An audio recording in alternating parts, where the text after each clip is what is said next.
নমস্কাৰ আজি 8 ডিসেম্বৰ অসমৰ লগতে ভাৰতৰ বিভিন্ন প্ৰান্তৰ পৰা ৰাতিপুৱাৰ কেইবাটাও খবৰ আহি পৰিছে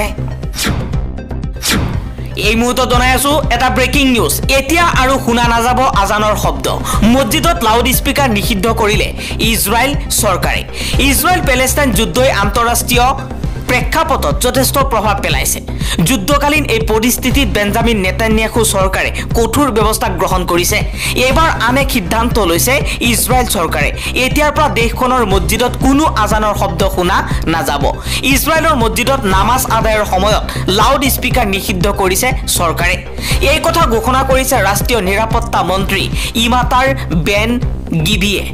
যদি কোনোবাই এই নিয়ম ভংগ কৰে আজান দিয়ে তেন্তে তেওঁৰ বিৰুদ্ধে কঠোৰ ব্যৱস্থা গ্ৰহণ কৰা হ'ব কঠোৰ শাস্তি প্ৰদান কৰা হ'ব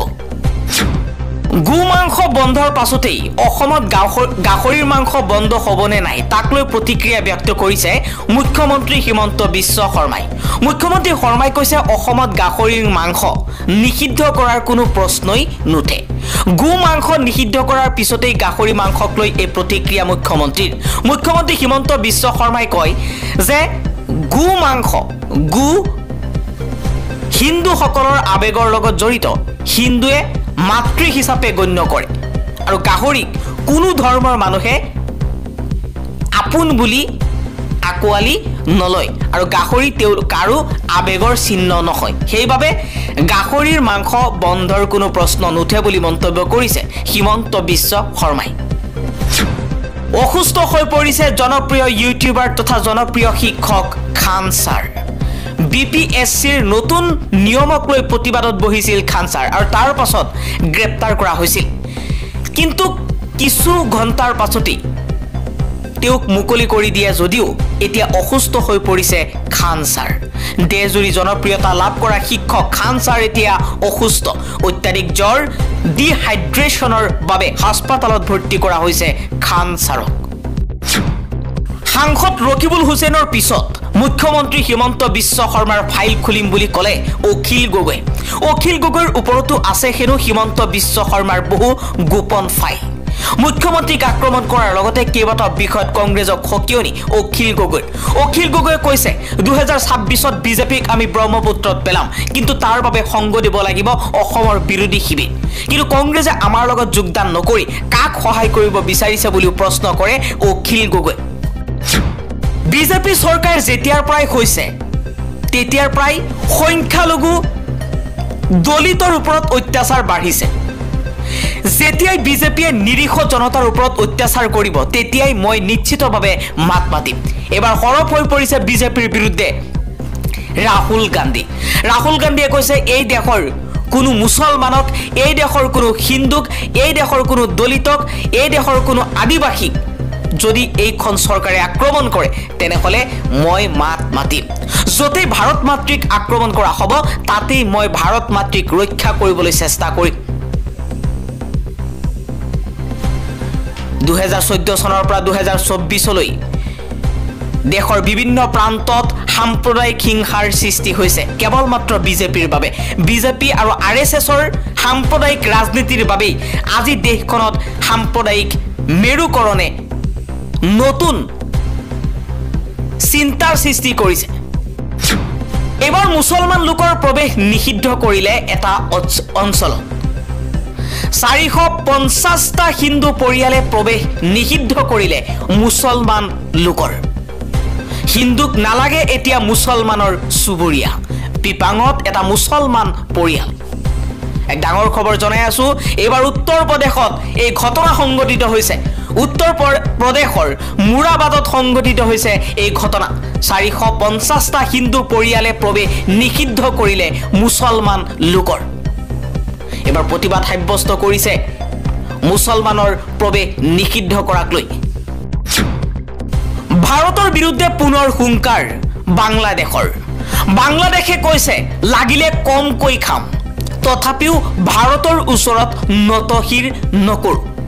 ভাৰতৰ সামগ্ৰী বয়কট কৰাৰ দাবী বাংলাদেশত মুছলিমৰ সুৰক্ষাৰ বাবে খিলাফত গঠনৰ দাবীৰে পোষ্টাৰিং বাংলাদেশত এবাৰ বাংলাদেশেও লৈছে এক ডাঙৰ সিদ্ধান্ত ভাৰতৰ বিভিন্ন প্ৰান্তত বিভিন্ন ৰাজ্যত বিশেষকৈ ত্ৰিপুৰা আৰু পশ্চিম বংগত বাংলাদেশৰ জাতীয় পতাকা আৰু বাংলাদেশৰ মানুহৰ প্ৰৱেশ নিষেধ কৰাৰ দাবী উত্থাপন কৰি প্ৰতিবাদকাৰীসকলে বিভিন্ন শ্লোগান দিয়াৰ পাছতে এতিয়া সৰব হৈ পৰিছে বাংলাদেশৰ বৰ্তমানৰ প্ৰধান বিৰোধী দল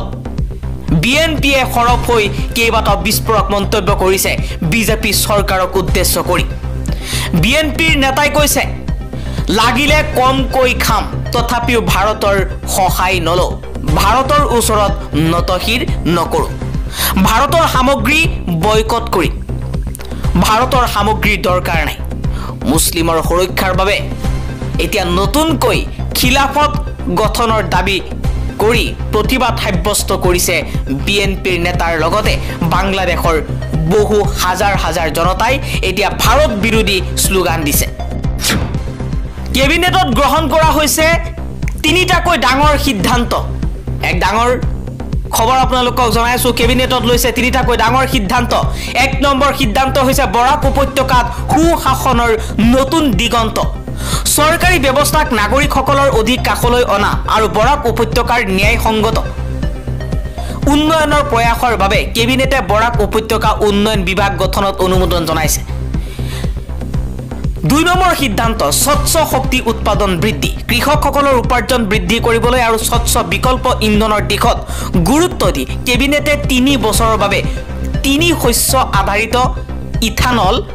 প্ৰস্তুতকাৰী গোটক ইথানলৰ 2 টকা লিটাৰ হাৰত উৎপাদন সংযোজিত উদ্যোগনিক অনুমোদন জনাইছে 3 নম্বৰ সিদ্ধান্ত মৃত কাৰাবন্দীসকলৰ নিকট আত্মীয়লৈ বিত্তীয় সমৰ্থন কিন্তু এই সিদ্ধান্তক লৈ এতিয়া বহুতে চৰ্চা কৰি আছে এতিয়া কাৰাগাৰত যিসকল বন্দী হৈ আছে তেওঁলোকৰ কাৰোবাৰ যদি মৃত্যু হয় তেনেহলে চৰকাৰে আগবঢ়াব কয়দীসকলৰ মাজত কাজিয়া হৈ মৃত্যু হলে 2 লাখ টকা আৰু কাৰাগাৰৰ কৰ্মচাৰীৰ দ্বাৰা অত্যাচাৰ প্ৰসাৰ কৰিলে 3 লাখ টকা কাৰাগাৰৰ কৰ্মচাৰীৰ দ্বাৰা কৰ্তব্যত অৱহেলা হলে 4 লাখ টকা চিকিৎসা বিষয়া পেৰামেডিক্সৰ দ্বাৰা অৱহেলা হলে 4 লাখ টকা বন্দীসকলৰ দ্বাৰা আত্মহনন হলে 3 লাখ টকা দিয়া হ'ব চৰকাৰৰ ফালৰ পৰা কিন্তু ইয়াত এটা ডাঙৰ প্ৰশ্ন উত্থাপন হৈছে এই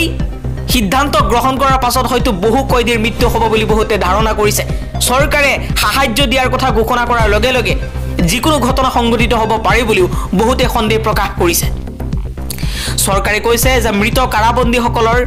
আত্মীয়লৈ বিত্তীয় সাহায্য হিচাপে এই ক্ষতিপূৰণ দিয়াৰ কথা উল্লেখ কৰিছে